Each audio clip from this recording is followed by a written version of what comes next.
Представители уже 3 политических партий выразили желание принять участие в выборах главы Коми. Об этом сообщил сегодня региональный избирком.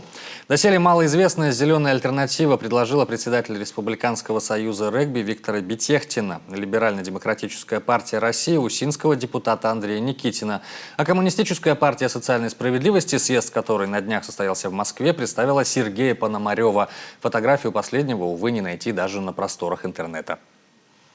Таким образом, в настоящий момент мы уже видим, что есть те, кто заинтересован в участии в выборах главы Республики Коми, это 3 претендента.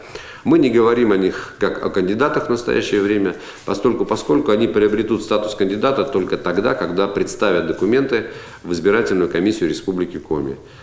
Срок для представления документов начинается 24 июня. Ранее, заметим, о своем желании стать кандидатом на высший государственный пост региона заявил и исполняющий обязанности главы Владимир Уйба.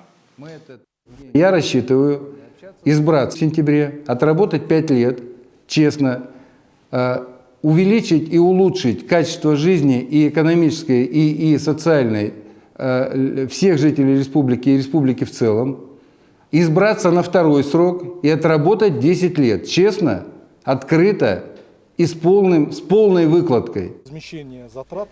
Владимир Уйба не состоит ни в одной политической партии, на выборы собирается идти в порядке самовыдвижения. Для этого ему предстоит заручиться поддержкой 6614 человек. Именно такое количество избирателей в нашей республике равняется 1%.